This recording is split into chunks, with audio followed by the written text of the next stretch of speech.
What is going on, everyone? It's your boy Kuhl. Welcome back to another video, and in today's video we're going to be taking a look at how to make an ethnic dark drill melody like Russ Millions, Tion Wayne and Kwengface. So the first thing that I like to do when I'm making my melodies, right, is I like to load up some sort of strings or something, and I like to put in sort of like a background texture. That way, you know, we have something that we can build a lead or like, you know, the main part of the melody off of. And what I've been liking to do recently with that is use Strings of Winter, which is a contact bank. What I've been liking to do recently is put it on this cell pont tremolo, and it sounds like this. So it gives it a little more variation than just sort of holding the notes out. So yeah, there's a lot more going on there. And you know, what I'm going to be doing with this is just probably playing like 2 chords in. We're going to be using a minor key, because that's how you're going to get the dark sound.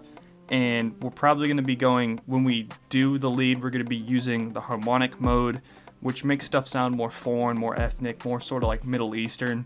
And that's sort of what's popular right now, and that's what I like to do with my melodies. I'm going to play something in sort of the background. It's going to be nothing really complex, and I'll get back to you guys. Alright, so what I played in is this, and before I play it back, I can notice just there's a few, you know, sort of errors with my playing, it not being 100% on time and whatnot. You know, for sort of like a background pad like this, not everything needs to be 100% on time, because it's going to be in the background, so you want it sort of just to sort of fill space as opposed to being the main thing that your listener is able to hear and listen to. But what I like to do is I like to make sure that the bottom notes here, which are outlining the chord, in this case we got B flat minor, and then over here this is going to be E flat minor, and I want to make sure those are connected so the space is being filled constantly.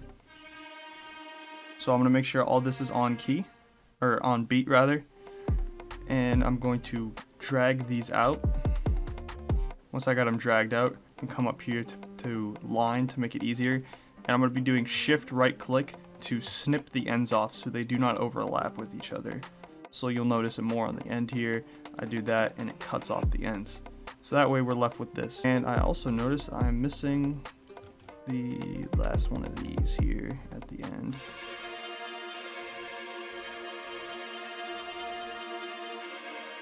Yeah, you'll notice it's really not that on time, but we're going to pitch it down and do some stuff to it to make it sound better. To pitch it down, what we're going to do is consolidate the track first. I'm going to probably start by pitching it down like an octave.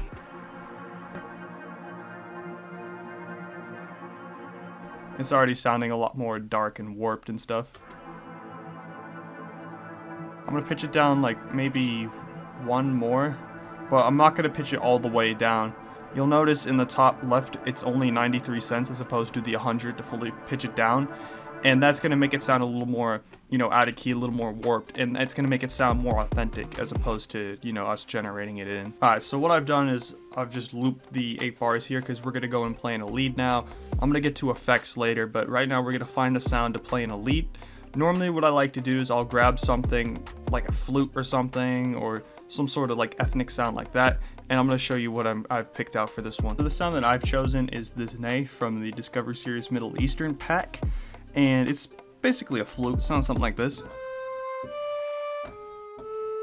And you'll notice I was playing an A minor there, and that is because we pitched it down from B flat minor to A minor. And we're going to be using harmonic, as I said, and all that means is instead of playing a G, we're going to be playing a G sharp.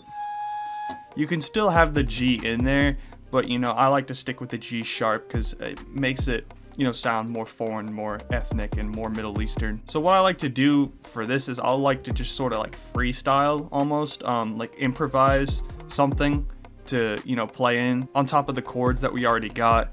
And usually this takes me, you know, a few tries to sort of get something that I like, and it makes it sound more natural as opposed to sort of thinking it up, programming it in, and be like, okay, I got this, alright, let me go program in the next 4 bars. You know, I like to play it in myself, and, you know, there's nothing wrong with, you know, programming it in, but this is just personal preference, and I thought I'd let you know.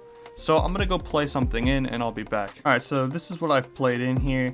You'll notice that we got some quantization to do, and you know, while I do play it in, I like to sound more natural, I do like it to be quantized, so I'm going to do that and just fix some of the things that, you know, the quantize didn't quite get right. I want to draw attention to this right here. This is something, I forget exactly what it's called, but you basically just have a short little note and it's like slides in to another note like this right here and this right here. And it sounds a little more cool, a little more foreign. You know, it's just something I like to do. So I've quantized everything, and so far we got something that sounds like this.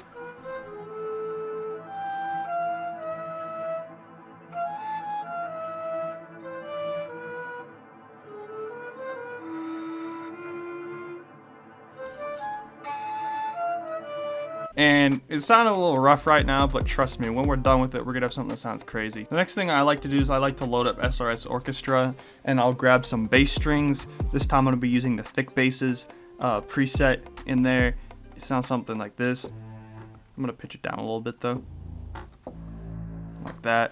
And we're gonna be using that to add some low end to our sort of melody sample here that we're creating. I'm gonna keep it very simple and just play the root note of the chord. First A for 4 bars, and then up to D.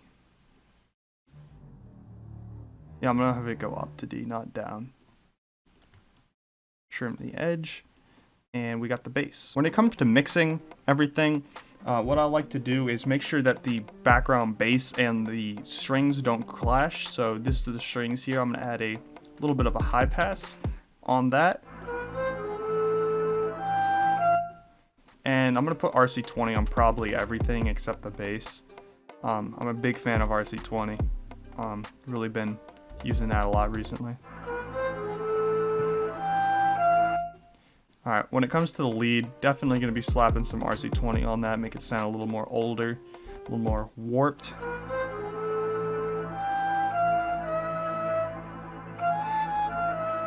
I'm going to also add a little bit of reverb,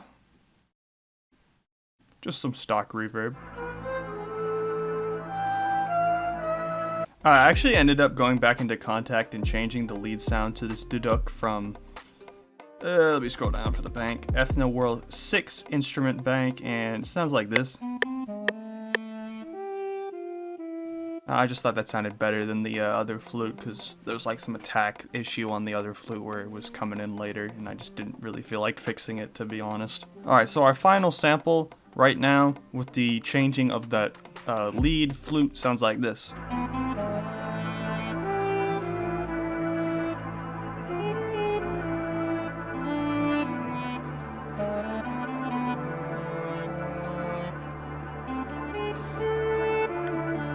Alright, so now that we got that done, time to make it sound unrecognizable.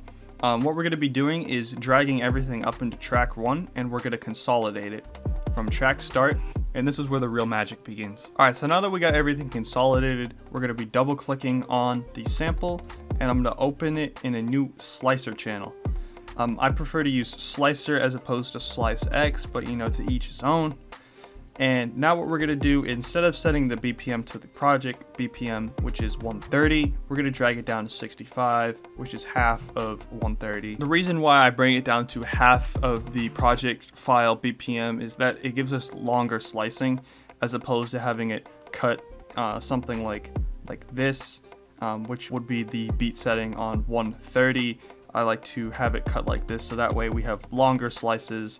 And that's sort of the standard for Joe right now, is people will chop up loops and they'll have it cut every 2 beats. So it'll be like 1, 2, cut, like, that was a little off beat, but you know, you get the idea, and you'll see what I mean when we start chopping the loop. So let's get rid of the original sample right now and open up a new piano roll. Before we start, you know, sort of playing chops in, I like to, you know, adjust the pitch a little bit. I think I got lucky on the first try. That sounds pretty cool. And I also, what I want to do is turn up the attack to around 1, 2, 3 milliseconds, so that way it's not like chopped, you know, instantly. You don't hear that clicking noise, and it gives it some time to avoid that clicking noise. I'm also going to boost the volume a little bit because it tends to be a little quiet, and we'll just route it to track 4 for now. And now I'm gonna sort of just mess around, really. There's no sort of science to this. I just like to, you know, mess around pressing the chops and seeing what I like the best. And you know, that's what I'll end up using. And again, no science to it, so just kind of mess around and find a chop pattern that you like the best. So here's the chop pattern that I found that I thought I liked.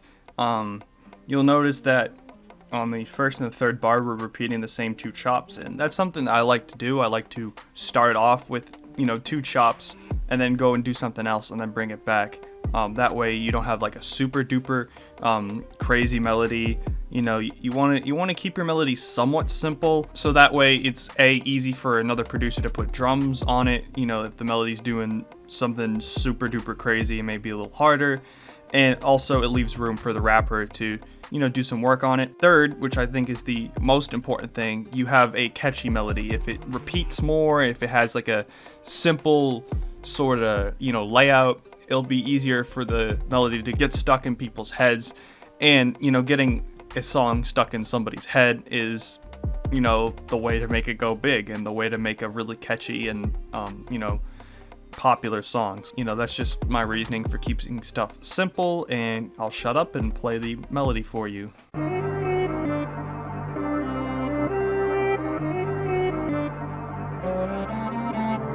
Alright, so, you know, we got a 4-bar loop. I'm just gonna clone that and bring it up to 8 bars.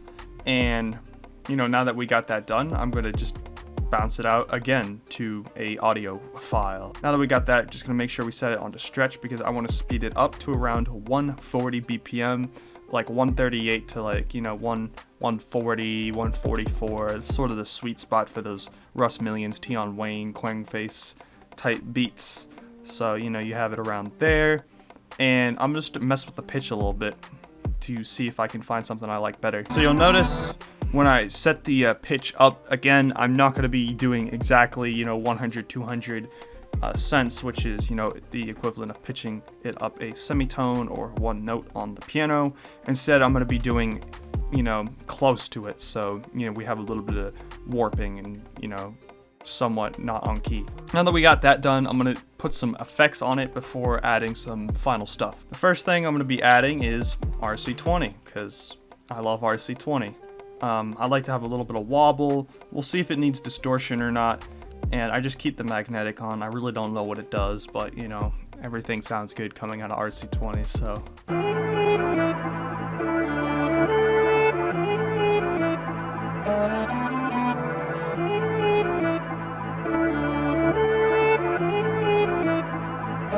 Next thing I'm going to do is add a little bit of a high pass filter, because we're going to be adding a sub bass very shortly, and I need to make some room for it. So there we go. Next thing I'm going to add is some reverb. Again, stock reverb, very light use of it. You know, it's almost like it's not there. And that's just gonna, you know, fill the sound out a little bit more. All right, so for adding the synth bass that I mentioned, I just grabbed a bass from Serum. I have like a sort of a Reese preset that I come in, and I'll just change the sound on the oscillator and mess with the distortion a little bit, and you get something that sounds pretty cool. Honestly, just get whatever synth bass you like the most, and all I'm gonna do is just play in the root note of the chord, which is playing. And that's basically all that's going on with the bass. All I'm gonna be doing to the bass is just pitching it, or turning the volume down a little bit.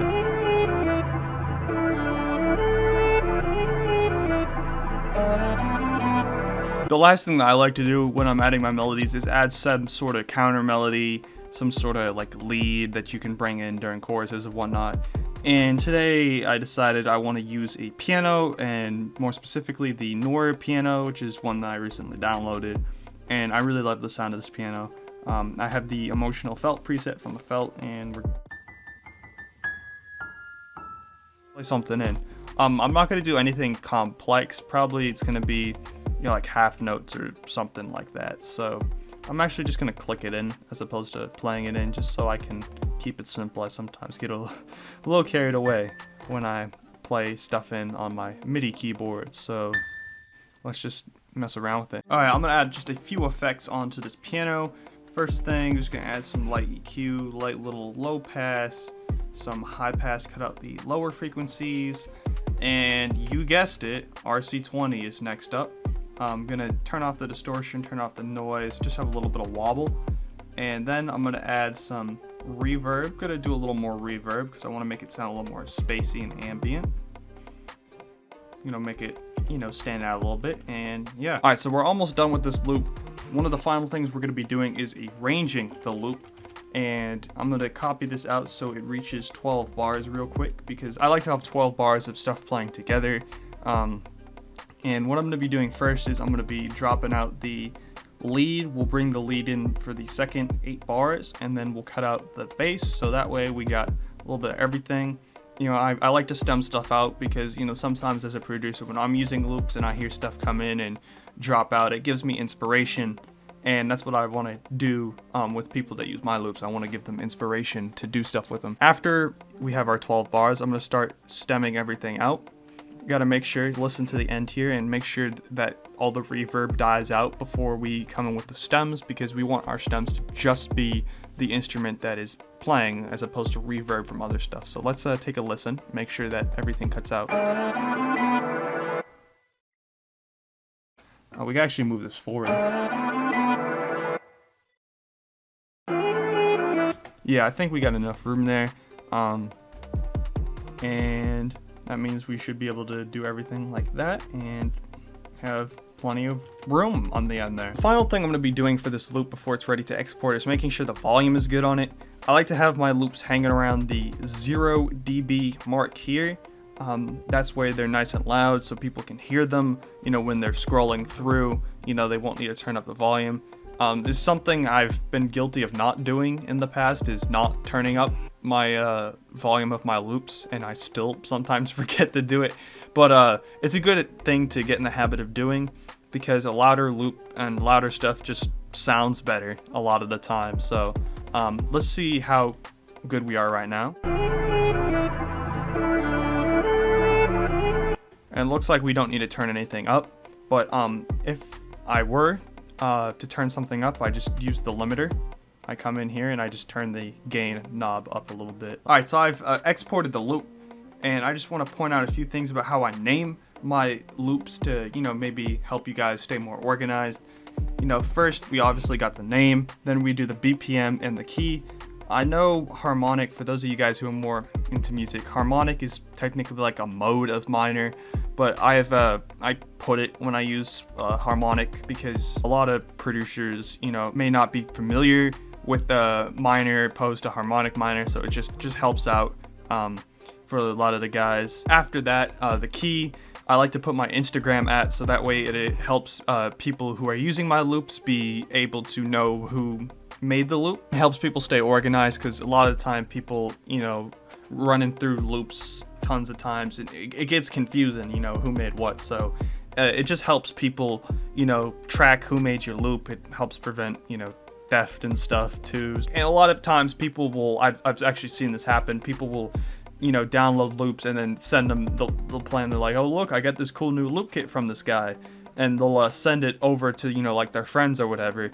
And this is a good opportunity, putting your Instagram at on there, helps the people who are receiving those loops to, credit you and make sure that you are, properly paid, or, whatever. Yeah, this is how I name my loops. This is how I make my loops. I hope you guys enjoyed the video. If you did, go down, drop a like, drop a comment, let me know what you want to see next. We got a new loop kit coming next week. Stay tuned for that. Go down right now, drop a subscribe on the channel, hit that notification bell so you guys can be notified when I drop new content. Only around 3% of you guys are subscribed to the channel, so let's get that number up as soon as possible. And yeah, without any further ado, here is the final loop.